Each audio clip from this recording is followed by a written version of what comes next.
Hello and welcome back to Perspectives. On today's show, we have our usual roundup of the main stories affecting the Sikh community around the world. And here in the UK, the Sikh community is now raising its guard as hate crime reaches unprecedented levels, as it is indeed in other Western nations.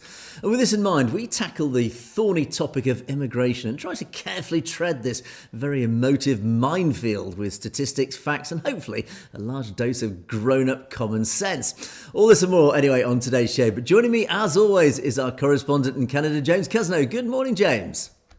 Good morning, Angus. And I thought we'd start off the show a little different tonight, and that is just sending our thoughts to the people in Mexico after they have received unexpected deluges of rain that have actually caused several dozen people to be either dead or missing, as well as thousands of homes destroyed in the destruction of the water's wake.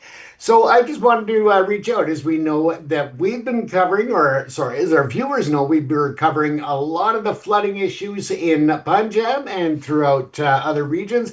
So again, we just wanted to send our thoughts to the people down in Mexico that have been impacted by this torrential flooding, as well as people up in Alaska as well who have experienced much of the same on just massive scales. So again, thought we'd just start off a little different.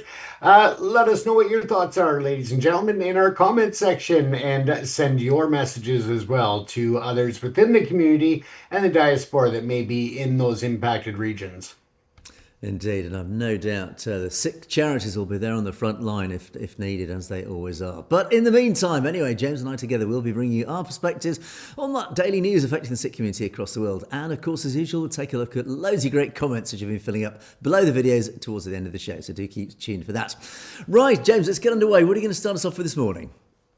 Well, there's breaking news that just came out that Sean Duffy, the Federal Secretary of Transportation for the U.S., has actually come out and declared that the state of California will be losing $40 million in federal transfer payments and other payments towards transportation infrastructure. And this is a direct result of the fact that they do not want to enforce the English laws that were brought in for truck drivers. So we'll look at that again next week. That's just breaking news coming in, and we'll explore that in more detail next week, as we don't have all of the details readily available this evening or in the morning. So again, that's where we are at. Now let's shift gears to India. It appears that Anita Anand, yes, Canada's secretary, is over there and talking with Narendra Modi and her counterparts. This is in an attempt to try and put relations between the two nations back on track after, of course, what's been a very cold couple of years between our leaders and in a lot of diplomatic arenas. So once again, she is spending some time there. It's her first official visit to India. And again, she is there, and Narendra Modi says that it is a big step forward in trying to repair the relationship, and that it speaks volumes that she was willing to go there. Of course, this is not going silently into the night, as they say, Angus, because the Sikh community here in Canada has been really vocal about this situation and the restoration of the relationships without any definitive solutions and resolutions to the foreign interference and, of course, the transnational repression that we are very familiar with that's going on in Canada and other Western nations. So it just becomes another major concern of the Sikh community and others around the world that are concerned with these issues. So again, I won't go over it in great detail because, of course, we have been covering this in detail for the last year at least, in terms of the damage that's been done by the foreign interference and that transnational repression at the hand of India, the Research and Analysis Wing, the RSS, and others, of course, right down to the Bishnoi gang. So again, it just seems to be a slap in the face to Canadians when it comes to our sovereignty and protecting that when the trade seems to be moving on and diplomatic ties without any real credible solutions announced or steps forward in resolving that. And that should be the biggest concern for Canadians before trade and before other national security issues that they are talking about. Now we're going to move on to another situation, and that is once again turning our head to the United States when it comes to immigration. There is a big concern that a Sikh man has been held in detention without proper care. Now, this may not seem like a big deal to most when they say, okay, well, they've got to look after themselves for a bit. However, this is a lot different. This gentleman, Paramjit Singh, is 48 years old. He has a green card and he's battling brain tumors. He actually, from what I understand now, has 2 tumors and a heart condition. And he is not being provided the adequate medical attention that he deserves and that should be afforded to him, not only through the United States laws and regulations, but also through the UN charters. When it comes to treating your immigration detainees. This is a sad state and statement of how the system is working. Now, a part of the issue, once again, seems to be some false information. He was involved in, I don't even know how this happens, but making a phone call from a public phone without payment. It just seems like the most asinine situation, and it happened decades ago. Now, this is a very minor offense, and I don't even know exactly what the situation was. I'll see if I can find more information on that specific case. But they've also tried to wrap him up with a fraud case as well, that there is absolutely no record of him ever being involved in a fraud investigation or charges within the court system. This, of course, is very easily done in terms of mistaken identity. We see this with law enforcement and other agencies where an innocent mistake can happen. However, it appears that just when the courts are giving bail conditions or considering a bond issue for certain detainees, the ICE agencies or agents themselves all of a sudden find these new charges to bring up in front of a judge so that they can curtail any release that is being considered by the courts. And that, of course, is a major concern. Now, this is a gentleman whose family owns a series, I believe it's about a half dozen different gas stations and related businesses in the state. And this again, he is hardworking. His family is contributing to the economy. They are creating jobs for the communities. And they are very active, of course, as all Sikhs are when it comes to Seva and giving back and helping the community and so many other things. And here they are treating him like he is some kind of a gangster or a drug cartel, and all that he's ever been responsible for is some little using a public payphone without paying. I don't even know how that's possible. Well, I guess I do, but it just seems very asinine when you look at the totality of the situation. Now, he has these brain tumors that are life-threatening. They've had to postpone his treatments because of the fact that he is in detention.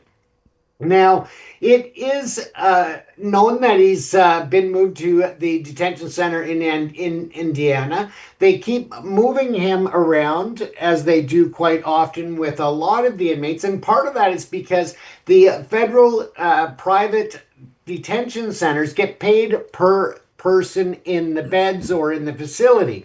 Now, unfortunately, what happens for the American taxpayers is that they are getting billed several times for the same inmates or detainees because of the fact that they are paying for a block. So it may be a week, depending on their contracts, or a month. So they have this person in their system in this facility on this date. They bill out for the week or for the month.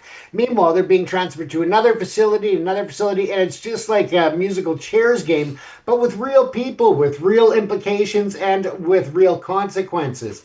Now, the case that I was talking about with the public phone, court records show that he served 10 days in prison and he paid a $4,100 fine. Again, it doesn't seem to me like a big deal. But again, they bring up this case of this fraud that never took place, that never happened. And it seems to be just another situation where there is overreach and at the same time just mistaken identity, but they are not willing to correct it. And that is what worries me. And, just looking at it from a purely humanitarian aspect. And of course, the immigration issue is to go after the worst of the worst, and this by far doesn't seem to be fitting into that category in any way, shape, or form. So again, just another case to be aware of.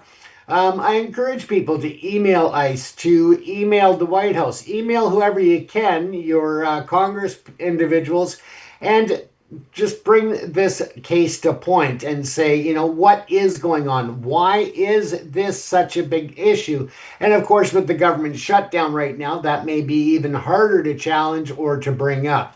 Now, hopefully, because they do have an attorney that is dealing with this matter, they can get it somehow through the courts to deal with this other matter. And that is, again, the false claims that there's a fraud charge that was against him years ago. And we'll watch this and see how it plays out. Now, he was back and forth to India many a times and without any problem over many years. He has a green card, so he wasn't in the country illegally. And so it is important that he gets his medical treatment and, being there and having, even if it is this charge of the not paying for a telephone call, a public phone call, that's not a death sentence. It's not a capital crime, and it sure as heck shouldn't result in the death of an individual who is contributing so greatly to the economy and to the jobs and everything else, Angus. It's just disgusting in my opinion. As we move on, as Sikhs are or were observing the other day what they call Curse Day. And this is decrying a delay in justice. Now, this is a big deal because of the fact that, and we'll take a look at it a bit further, but the Pantheon organizations were celebrating this on the 10th anniversary of the 2015 sacrilege and subsequent police, what they call firing incidents, which are shooting incidents for us. That's the translation. But again, that was at Kot Kapura and the Babel Kalan. And these were incidents where the Sikhs were protesting peacefully. They were not armed. They were just protesting because of the fact that there were some incidents that happened that were sacrilege. There were certain Sikh scriptures that were damaged. They were taken and then damaged. I believe it was 110 pages of the scripture were damaged or removed. And this, again, people were not being held to account. And as that protest happened, again, the police came in, they were using batons, they were using water cannons, and then they used live ammunition to open fire on the peaceful protesters.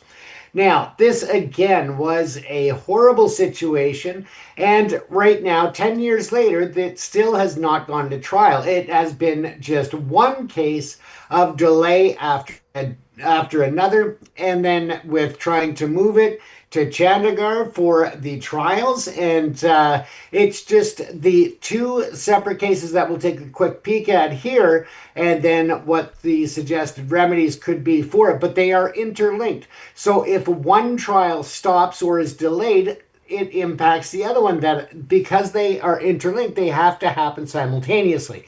So again, it's having just more impacts on the delays.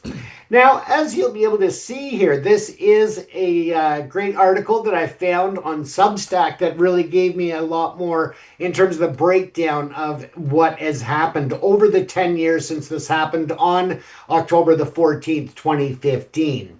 Now, as I said, it was, let's go here. So here is the background. So June the 1st, 2015, a Sarup of the Sri Guru Granth Sahib was stolen from the Gurdwara at the Burj Jawahar Singh Wala.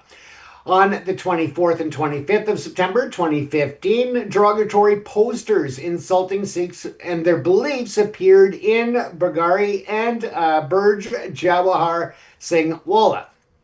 Now, On the 12th of October 2015, 110 pages, or angs as they're referred to, of the Sri Guru Granth Sahib were found scattered outside the Gurdwara at Bargari. So again, just such a sacrilegious and disgusting act of hatred, or whatever you want to refer to it as, but just disgusting behavior by idiots, I would say. Now, the failure of the state institutions to act on this situation caused them to take action with sit-in protests. Very peaceful, and this happened across Punjab. And the largest protests, as I said, were in Kotpura and Babel Kalan. And I apologize if I mispronounced those. But what exactly took place from there was that police attempted to forcibly clear the protests. As I said, they were using batons, water cannons, and live bullets. Ajit Singh was shot in the thigh, and dozens others were injured. Meanwhile, over in Babel Kalan, the same day, the same cause, and the same protest, police opened direct fire on protesters and unarmed civilians. Now, 2 people were actually killed in that situation, and that was Gurjeet Singh and Krishan Bhagwan Singh. Now, the official claim of self-defense was made by law enforcement, and that is why they claim that they opened fire. However, this claim was, not only did it collapse under scrutiny, but it was just proved to be out and out just false and lies. Now, what happened next is that the police turned around and filed the first information reports against the Sikh preachers and the protesters. And they didn't charge any of the police officers. Just no information that was filed. Now, the first information request number 129 on August the 7th, 2018, filed 3 years later, and that finally named the police officials, but that was only after judicial pressure. Now, on October the 21st, 2015, registered unidentified police were named in the first information request again under a different filing, and that was under the Murder and Arms Act. So again, it shows how this has played out in terms of charges and how the police have tried to spin the narrative. But then it goes on that the Congress government, Justice Ranjit Singh Commission, they found that the police firing was unprovoked and unjustified. The self-defense narrative was false. Senior officers and political leaders were responsible, and they recommended criminal prosecution. And as a result, 4 police officers were added to the one first information response, and a new FIR was registered against the police again in Kotpura. Now, they thought at this point that they were going to be seeing, and when I say they, I'm talking about the victims, thought that they would be able to see some justice had. And this was far from the truth because of the fact that it continued on. Now, IG Kunwar Vijay Pratap Singh, later who was elected MLA for the Amritsar North, he really let the community down because all that he did was sensationalize the event and used it for political and personal publicity while failing to actually investigate even further and create any type of real reports and usable findings. What happened next was that the High Court in Punjab and Haryana not only quashed the entire investigation that he had, but passed strong strictures and said it was biased, vitiated, and driven by a predetermined agenda. Therefore, there could be no fair trial, and it couldn't proceed. So again, now this was years of investigation that he messed up, and it's believed to be intentionally. Now, of course, this restarts everything from scratch again. So we're moving years along here, and nothing is going on except for more delays, more damage of a legacy, and betrayal of the victims who have been impacted. Now, looking at the investigation by rotation and not by resolution, the 5 different special investigation teams were constituted. And none of these have yet resulted in a trial. If you look at the initial police special investigation team, it was deemed ineffective. The post-commission additions, partial progress, but not conclusive. The Pramod Kumar SIT, or SIT, Special Investigation Team, they filed 5 charge sheets in Battle Khan, but again have not yet gone to trial. The High Court quashed the probe. And then L.K. Yadav, and that was in relation to the Kapura, and Investigator General Mr. Singh. These SITs have been working now since 2021. They're still incomplete. There's still nothing going on with them, and they've hit a dead end at that point for those ones. And that is just delaying it even further. Now, high-profile names that have been accused to be involved in either cover-ups or the actual events were going as high as the Home Minister, and that was Sukhbir Singh Badal. Prakash Singh Badal was also involved in that, or named in it, but he's deceased now, so the proceedings were abated at that point. And then others that were involved. And I'm just going to speed this up a bit because we are running out of time here, so I'm just going to try to come down and just show just what are the stays and the legal tactics that have been used to try and slow it down or delay it even further. Well, they're trying to have everything moved to Chandigarh. One of them was moved in May of 2024. They claimed for security reasons, and that was the Babel Kalan case, or series of cases. The Supreme Court upheld that transfer just this year in April. And then in Kotpura, they're still waiting for an application to transfer that case over to Chandigarh, and that's been in the works since May of last year. So again, over a year of waiting just to see if they're going to transfer that case. Again, when you look at this, there's been repeated stay orders, discharge petitions. There has been the code of criminal conduct or criminal prosecution. Those are just applications that can be filed by the different parties involved or their representatives. And that, again, is not only used to get evidence or other statements in or other pertinent information, but it's also used as a stall tactic in many ways as well. Now, as I covered earlier, the cases have to run simultaneously because they are what is called a linked case dependency. So again, if one stalls, they both stall. So again, we're going to kind of skip down here so we can get to what some of the suggestions are. And that would be for investigative accountability.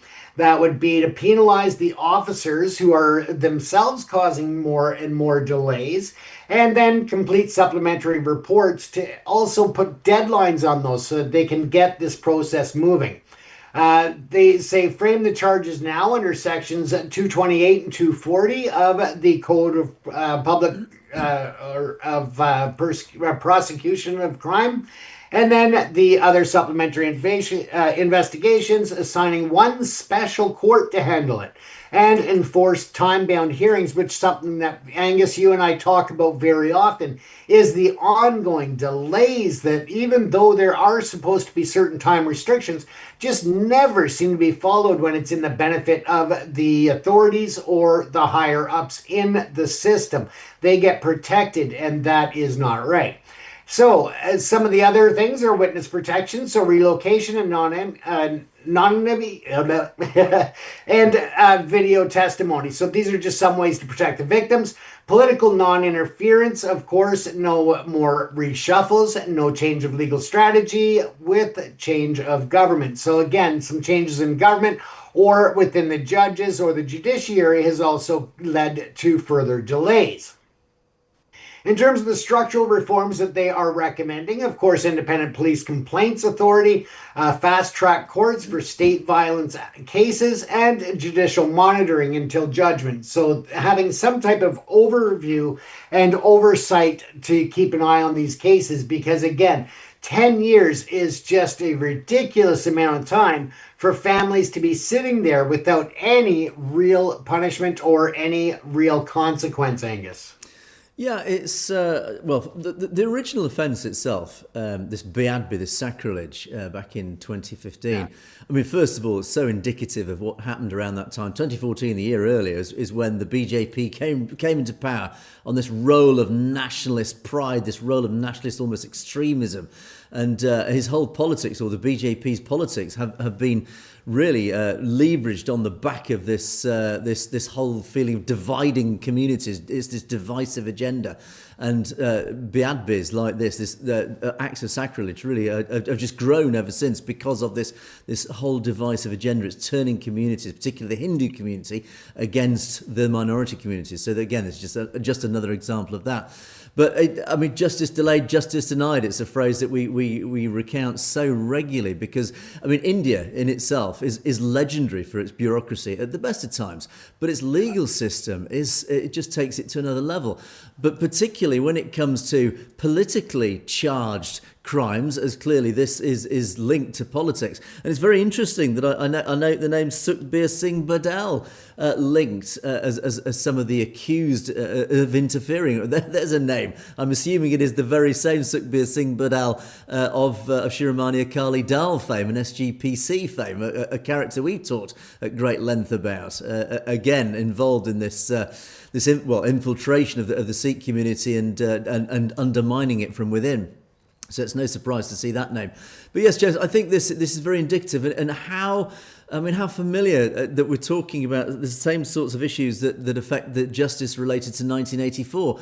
Whenever the state is potentially in the dock, whenever the state or part of the estate is amongst the accused, how even slower those wheels of justice turn. It's happened in 1984, and they do this deliberately so that it's likely that those accused on the state side probably live out their lives quite happily until they die of natural causes or whatever in between. So they escape justice. We've seen that in 1984. But also it's reminiscent of the case against Jaggi. Likewise, how the political system can interfere with the wheels of justice to deliberately slow them down when it suits the state, when it suits the BJP, when it suits the RSS, etc. So once again, it's just another angle of how the state and how the BJP government, but particularly it's the RSS ultimately, it's the Hindutva forces, how they have weaponized the law, how they have weaponized the whole legal process to suit their agenda, to attack their enemies, and when things turn on them, it's to slow down their enemies' attack, essentially. It's in a defensive form. So again, it's very tragic. And once again, we always question the democratic credentials of India. Well, again, a democracy has a rule of law that functions and functions well and serves all people equally. In India, it clearly doesn't. It doesn't function well. It functions too slowly, and it does not function to treat every individual in India equally. Clearly, some are more equal than others. Anyway, it's as I say, it's just a classic case that actually beautifully sums up many of the issues that are wrong with India, with present-day India under the BJP government. Now, I just want to quickly jump back to the first story you covered there, James, which is the Canadian foreign minister, or whatever formal title is, meeting with Jaishankar. It's interesting. Because there's been a lot of these ministerial meetings between West and India over, well, particularly this year. What's going on? Clearly, there is, again, a bit of an agenda here, because we've had Starmer just only last week visiting Modi. That's a very rare occasion. That was certainly his first visit to India. We've had Jaishankar visiting our own Foreign Secretary just recently, Yvette Cooper, again for these sorts of talks, and likewise in Canada. And likewise in India, in the United States. Jaishankar was in the United States recently. So there is this huge move, whatever you want to call it. Something's going on where the West is deliberately reaching out at ministerial level to all their counterparts in India. And there's been this big cluster of meetings. In other words, there must be a reason why all our ministers in the West are meeting with their equivalents in India so frequently in recent days. It literally may just be something as simple as it's suddenly we need to build these trade deals. We recognise that India is, of course, this massively growing market. We all want to do trade deals. But why suddenly are all these Western nations meeting as a cluster their Indian counterparts. The timing I find interesting. As I say, it may just be a mutual drive that everybody in the West said, look, okay, let's all get together, let's really push India. But also there could be this geopolitical aspect to this, which I think is probably likely, is that the Five Eyes nations have said, look, we're worried about India, we're worried about which direction it's going in. We need to increase our relations with India. Let's, as a combined unit, as a combined Western unit, let's all do a friendly assault on India. Let's try and build the ties with India all jointly, just so that we can build relations and therefore seduce India away from its increasing alliance with Russia and potentially China as well. So it may well be that. It may well be something as innocent as that. Or is there something else going on? We don't know. But as I said, we had the change of government in Canada with Carney coming in. We know Carney's credentials are very different to Trudeau's, particularly with his attitude towards India. We know Trump's attitude. Well, actually, do we know Trump's attitude towards India? Pick your interpretation. But yeah, you could probably argue both sides on that, as indeed our audience have. Starmer's attitude towards India is very clear. He's made it very clear. All he's interested in is trade deals at the expense of human rights, at the expense of the Sikh community. So, but yeah, James, I find that story particularly interesting, that there is clearly a huge diplomatic and governmental ministerial front going on to try and build relations with India. The question is why. I find that very interesting. Absolutely. And I mean, I think it's got to do with more than what they're letting on in terms of just general trade. And when it comes to safety of the region, and and here recently, of course, the leader of Pakistan has been with Trump at the peace signing in Egypt, and they crediting Trump for brokering that peace deal between Pakistan and India. India's saying, no way, that didn't happen. So again, it's really interesting to watch how the dynamics are playing out while all of these ministerial meetings are taking place. And as you called it, the cluster, there's still this divide when it comes to, playing nice in the sandbox, so to speak. Indeed. Well, let me move on to my first story. And this is a story that's affecting not just here in the UK, but certainly I would say Western democracies. There is a very marked increase in hate crimes across our nations, particularly here in the UK. It's really raised a lot of concern. As I said in the introduction, our Sikh community, amongst many other communities, minority communities here in the UK, are suddenly having to really increase their security, raise their guard, as I said, because there is a very noticeable and statistically provable increase in hate crimes. And we reported on several recently. And just to preface what I'm going to say, I'm just going to play, this is quite an interesting video. This is a news report from Sky News that was released yesterday. Let me just play this for you. This sums up a lot of what's going on, particularly related to our Sikh community. Numbers are falling at this Sikh place of worship. Some are staying away, afraid to walk the streets to and from the Gurdwara for fear, they say, of being racially abused. Resham Kaur is 76. She moved to Britain at the age of 18. Now she's waiting to be escorted home. Devoted to her faith, she refuses to stay away. When I came to this country, I didn't fear my safety, but now I do, every day. It's a lot worse now. I don't remember feeling this unsafe ever before. Very bad. Security has been beefed up. But members of the congregation, like Sarbjit, who works in a bakery, and Mungat, who works at a salad farm, are giving up their days off to make sure people get home safely. We have to do something. We can't just sit in silence, and we can't let the congregation just stay at home. Pavinder Kaur is the vice president of the Gurdwara in Smethwick in the West Midlands, one of the largest in the country. She believes a summer of legitimate immigration protests outside hotels housing asylum seekers may have emboldened those with racist views. People are more verbal about it now. They're not scared of the consequences. And do you think it's entirely driven by this summer of protest? It is, because before the summer we felt safe. In the West Midlands in the last 2 months, 2 incidents in particular have horrified the Sikh community. This attack on 2 taxi drivers near a train station and the rape of a young woman dragged into woodland from this busy road. Both incidents are being investigated as racially motivated. And then the report goes on just in more detail about those hate crimes. But you start to see this report is actually a very good report. It's and particularly it's bringing out some of the key issues here, and clearly these hate crimes are linked to the anti-immigration riots and anti-immigration protests that occurred early this year. I'm just going to play you. This is the second video now. This is a little bit more emotive and slightly provocative. But have a look at this video.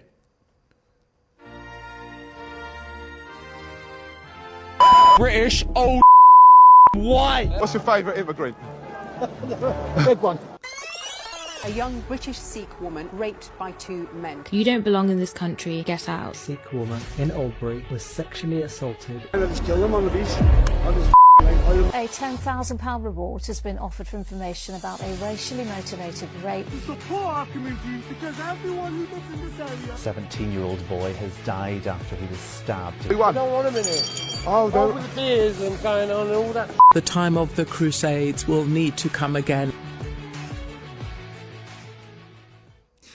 So basically, it's that's sort of showing the anger. It's anger and division. It's interesting in that Sky News report that one of the ladies that was interviewed really actually hit the nail on the head. Is that people prior to this summer's protests, relatively speaking, there was relatively little hate crime. Generally speaking, all got on a little bit better than suddenly we are now. There has been this drive towards anger, and I've touched on this subject regularly actually on the show, is that there is an agenda that is driving people to increasing anger and division. Now, I'm going to, as I said in the introduction, I want to look at some of the facts and figures and trying to understand why people are getting angry. What is driving this anger? So, as a result, I started picking up some facts and figures just to do as a bit of research. Weirdly, it's actually extremely difficult to find statistics related to the British population over the last few years, and that in itself makes me highly suspicious. I can find all sorts of statistics up until about 5, certainly 10 years ago, but 10 years ago and since, it's very hard to find statistically reliable graphs, and that in itself alerts me. Why are these statistics being hidden? And again, it feeds into this sort of suspicion of the average person here in the UK. What's going on? Why are you hiding the facts? Anyway, the UK population, and this is obviously very specific to the UK, but the principles, the fundamentals of what's driving all this anger is actually equally relevant to the US, to Canada, across Europe as well. It is driving the same sort of anger and actually the same parallel increase in hate crime. So what I'm talking about today related to the UK, you can equally apply probably to the US, Canada and Europe, and indeed to Australia as well. And New Zealand, not forgetting our Kiwi cousins as well. Anyway, so the British population, this graph shows how it's increased. And I've just only gone from 1970. So this is pretty much our lifetimes, James, give or take a few years. And I remember back in the 1970s, our population increase was relatively stable. It was a very slow increase. The real change happened round about the sort of the mid-1990s and late 1990s, as you can see from this graph. And it pretty much, statistically speaking, exploded thereafter. Now, that, interestingly, allies with Tony Blair. Regular watchers of this show will know I'm no fan of Tony Blair, which I joined many millions of people in that same feeling. Tony Blair made a comment that was actually recorded, apparently, and he actually said, "I am going to rub the right wing's face in diversity." And as a result, he opened our doors here in the UK with a deliberate policy to literally increase immigration to unprecedented levels.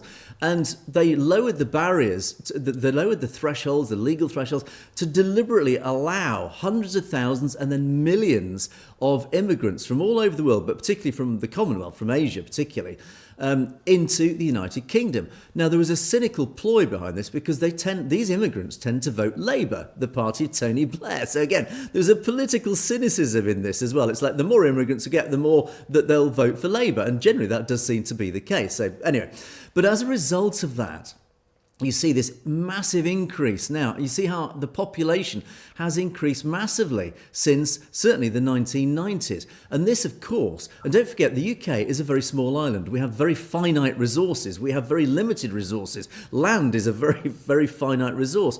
And this is, unsurprisingly, has increased pressures on our social infrastructure massively, particularly things like our health service, our dental service, all the basic systems that were okay before. Suddenly now it's very difficult to get a doctor's appointment. Literally, you ring up I remember in the 1970s, if you needed the doctor would come to your house that same day. If you need the doctor now, you've got to wait probably 3 or 4 weeks to go to visit the doctor. That is a change that is essentially primarily linked to this massive increase in population. And that is really one of the key drivers of why people are now waking up saying, hang on, something's going wrong here. We are, and again, I'll talk about the racist angle in a second. That's a very different argument. But in sheer basic volumes of people coming into this country, it is applying enormous amounts of pressure on our systems. And that is what is driving a large level of anger.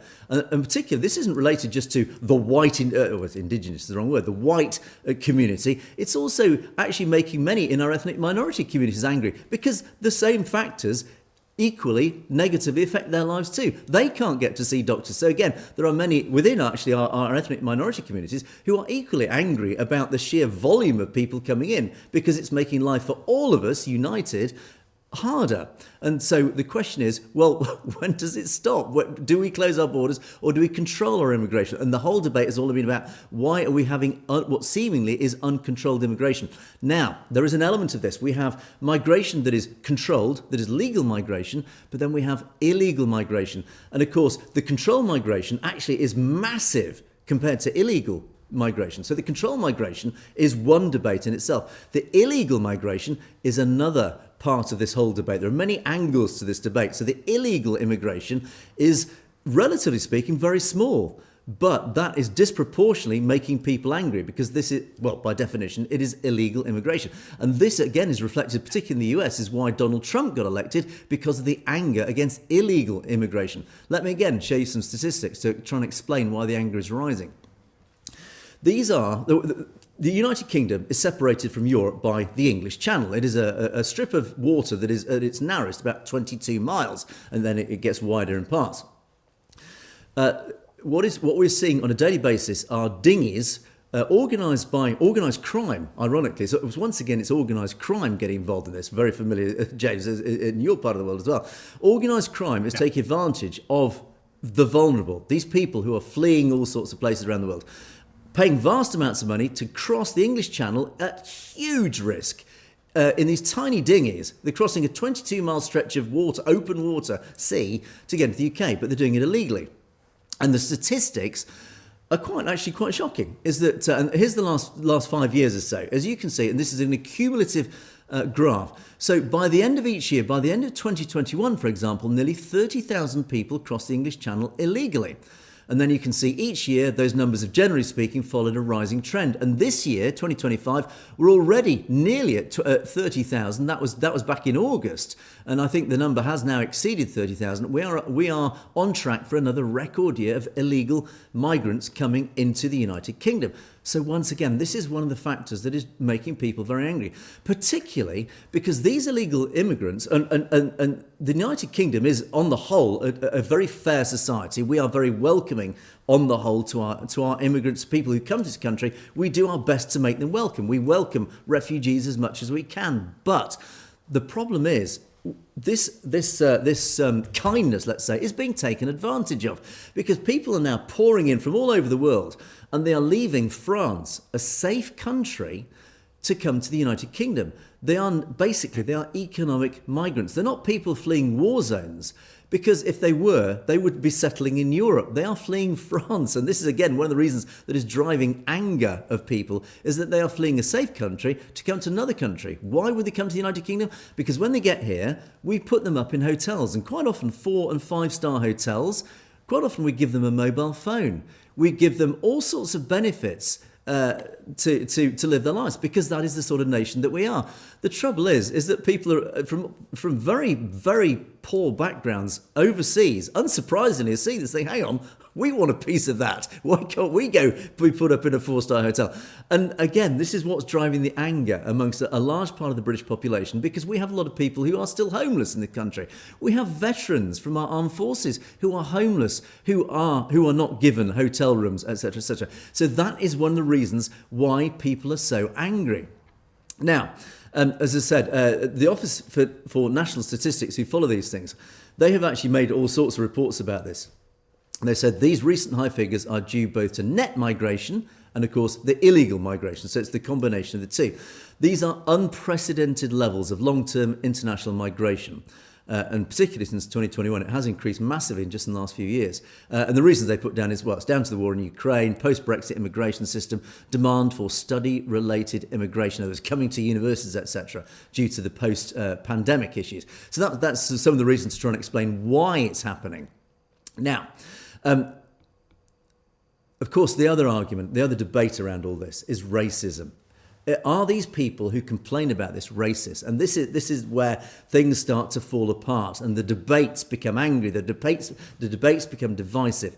What is racism? And it really comes down to, what is racism? How would you define racism? Now, of course, there is a dictionary definition of racism, but there is also interpretations of what racism is. Now, let me preface this whole next section by a fact, and it's a controversial fact.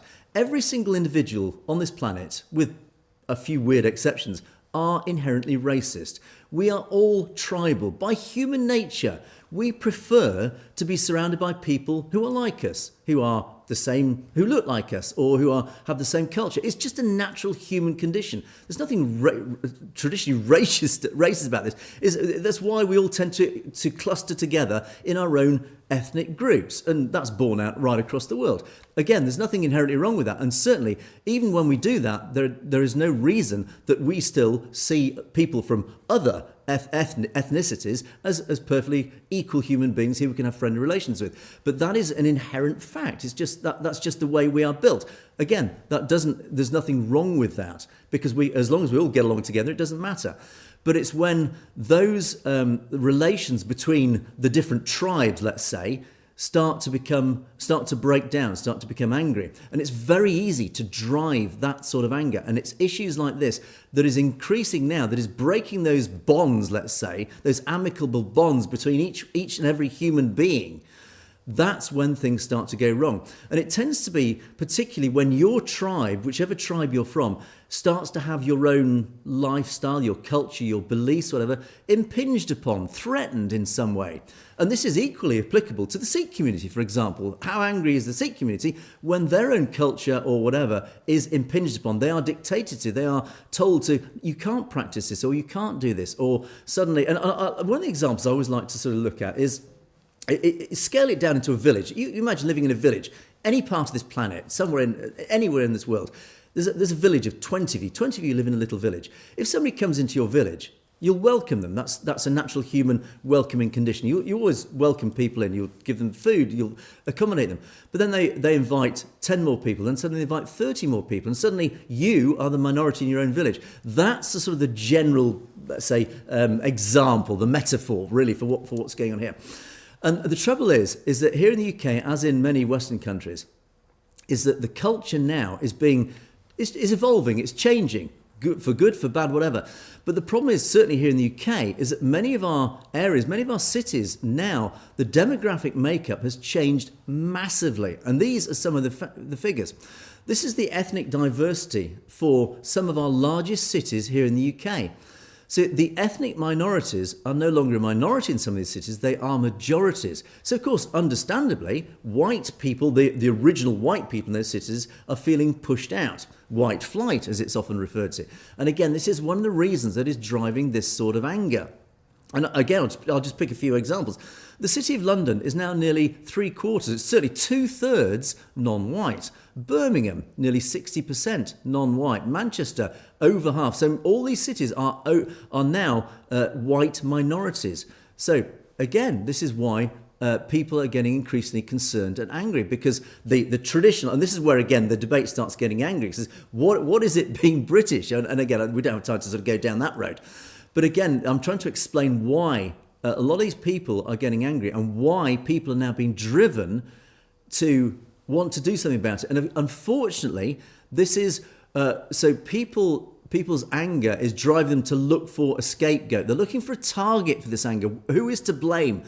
And of course, unsurprisingly, they are now the white people, and I've got to be very careful with my terminology here, because it's as I said in the introduction, it's a minefield to get this right. White people are now looking for somebody to target their anger against. And unsurprisingly, it's people from the ethnic minorities. And they are being driven to this by this agenda. Well, is it an agenda? I believe it is. But this immigration agenda to pour vast amounts of people into the United Kingdom is now driving people to get angry. And in that video that I showed you, there's white. Now, of course, there are white people on the extremes who are racist. Racism is not right in any form. There is no excuse for racism. Racism is wrong. I mean, let's just lay that on the table. You cannot support racism in any way or form. The trouble is people, ordinary decent people, are being pushed into becoming racist because of what's going on. That is the problem. That is not a good thing. That is something that is preventable and is something that we all, united amongst all our communities, need to unite to get to the root cause of this. Why are ordinary decent people, why are they being pushed into a feeling of angry racism? People who weren't racist before are becoming racist. So in other words, we've always had these idiots in the extremes who are racist for whatever reason that they are. But there are people, ordinary, decent people, who are now becoming pushed into becoming racist. And this isn't just white people. People in ethnic minorities are now being pushed into their feelings of racism against white people because they are now being targeted by white people. Right, we hate white people. So you can see, again, we come back, James, back to this argument we've been talking about. We are deliberately being divided and polarised. We are being turned against each other. And this is what we need to fight against. I'm going to go back because we're running out of time. We're already running on.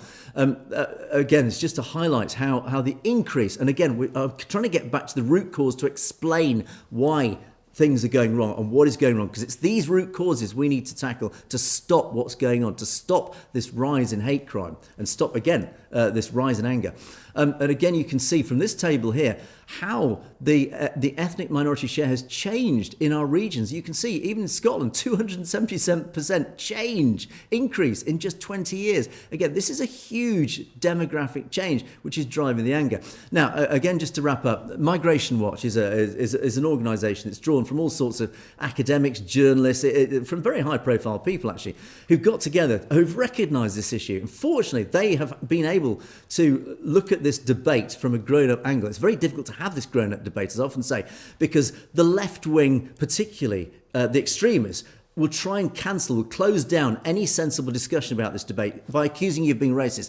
I can be accused of being racist for things that I've probably said today. That is the problem we have. We cannot discuss this properly because we can't get to the root cause of this, because the argument is usually closed down, certainly on mainstream media. You cannot say things like I've just said on mainstream media because you will get closed down. So we will never solve this problem until we can talk about it like grown-ups and as a united community, all of us in the West, not just here in the UK, we can actually discuss this properly without going to mad extremes like Trump's having to do in the US. And we're getting mad extremes here in the UK. People are getting so angry, people are taking the streets. We need to get this back round the table. All of us sit together and say, look, what is causing this? We need to do something about this. Now, Migration Watch are working hard at this. They realise that we need to do something about this quickly. And they've said, and again, we don't have time to sort of go through this in detail. They have said that we believe that sustainable levels of properly managed immigration are a distinct benefit to our society. Many migrants make a valuable contribution to our society across many angles. Britain also has a long history of welcoming genuine refugees. This must continue. However, the present level of immigration is neither sustainable nor well managed. Since 2001, migrants have added 1 million to our population every 3 years. You can see again how significant this is. In 2018, net migration was over 250,000. It continues at recent levels. The population will increase by nearly 400,000 per year, the equivalent of a new city the size of Cardiff every year. So this is why they're campaigning to reduce this level of immigration. And again, lots of facts and figures. The foreign-born population of the UK has doubled from 4.5 million to around 9 million just in the last in those 19 years. And again, it actually gives lots of facts and figures. But it again, from a very grown-up angle, it tries to explain, look, here is the problem and here is what we need to do about this. Because, as they say, given the serious problems of cultural division and value divergence pointed to by Dame, or now Baroness Louise Casey in her landmark 2016 report on integration, there is a serious risk of the weakening of the basic fabric of shared understandings and common experience that have long undergirded British life. And likewise, you can apply that to North America, to Europe, to Down Under, to all these Western nations that are suffering the same problem. So there you go, James. It's an attempt to try and explain why the anger is rising. It is an attempt to try and find the root cause of this, because we all, in all our communities, whether it's the Islamic community, whether it's even the Hindu community, or of course the Sikh community, or the white community, we all need to get back to where we were, because this problem, this immigration problem, appears to me to be the root cause of driving hatred, anger, division. This is why hate crimes are rising. And of course, that lady in that original Sky News interview she hit it on the nail on the head. We were all integrating beautifully. Our society was really, here, certainly in the UK, was melding together into a really united Great Britain, a new Great Britain. It was different from the old Great Britain, but it was multi-ethnic, but it was working, and something changed. And that change, in my belief, is uncontrolled immigration. Is it a deliberate agenda? That's a different topic, but I believe it is. But there you go, James. It's a very tough subject to cover.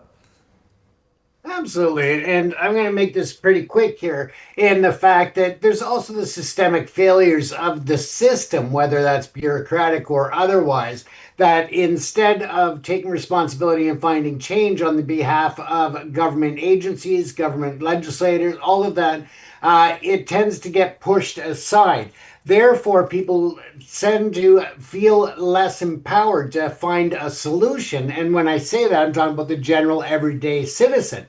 Now, of course, the people who may have been there for generations, if they have a darker complexion or look different than mainstream, then they're the easier targets than going after those who look similar, because they're easily identifiable from the end of those who are trying to use it as a wedge between the community. Those are trying to use it for their own benefit, whether that's hate groups or anything. When there's this type of atmosphere where there's a shortage of infrastructure, the shortage of doctors, here in Canada, Canada is facing record levels of burnout by our doctors.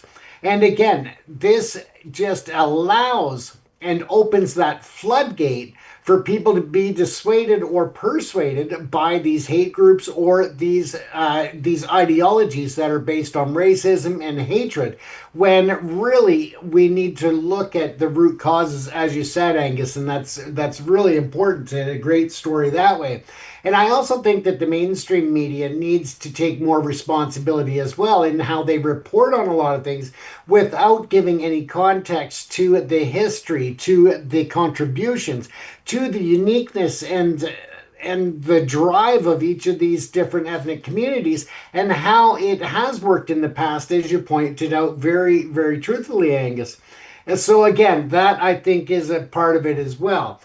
Jumping back to your first story, of course, you were talking about the security of the communities. And again, this is a systemic failure to provide the basic understanding of the different communities, how they contribute. And again, that is the echo chamber of people trying to use it to their own benefit, whether it's to raise money for hate groups or for any type of thing, and including politics. Again, it's trying to use that echo chamber to get the division across, because again, that is what is getting these groups and these politicians their attention. And now that we have a polarized media where everybody's going to one side or the other and nobody's watching the center line, again, it's just an echo chamber of that same message that is driving the division and the anger and the frustration and the, I would use stronger words, but we'll say idiots that really are creating the problems in the communities, Angus. Absolutely. It is the politicians and it's the mainstream media that are the main problems with this, because you cannot have a debate. You cannot have a discussion, a grown-up, sensible discussion to solve this problem, because they close you down. They won't do this on mainstream media. It's closed down. They're just not allowed to do it. And that's the problem. We cannot even discuss the problem, and we cannot find the solution. We can't get to the solution until we can actually, in public, have this discussion without suddenly being accused of being racist, is that we just get to wretched root cause it. But anyway, we must move on because we are so over time. And unfortunately, we're going to have to absolutely fly through these comments because we've literally got about 1 minute left of this show. Jasmal Singh Baines, UK's only interest is trade. Yes, it's the old trade versus human rights discussion. And Mohan Danoa says, we're a nation of shopkeepers for a reason, and that's why we identify more with Hindus rather than Sikhs. Well, that's an interesting interpretation. And then M. Verdi says, a shame to British Prime Minister, no morality, no conscience, no responsibility towards humanity. Yes, as I said, and as TC, I think, says, yes, is it Starmer was a human rights lawyer. So we have a failing Prime Minister and a failing government here in this country, James. Was that human rights or wrongs? I could. Yes, no comment. And then, of course, his latest wheeze are these ID cards. And again, this is part of a whole new agenda. It's all about control. As StaySafe says, well, you might as well stick a barcode. Well, there is a conspiracy theory. It's been around for over 30 years. Is that we will all have microchips implanted under our skin soon, which effectively is a barcode. I think they even say in the Christian Bible is that Revelation says something about that we will have the mark of the beast or something, which people are now interpreting as we will all be barcoded. So pick your conspiracy theory of choice. I think it's right there, Angus. We carry it around voluntarily.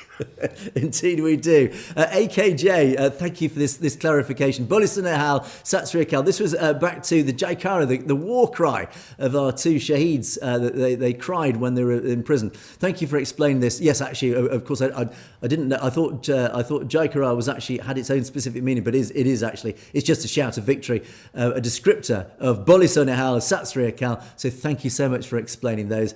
Amakaira, critics argue that independent Khalistan would be landlocked.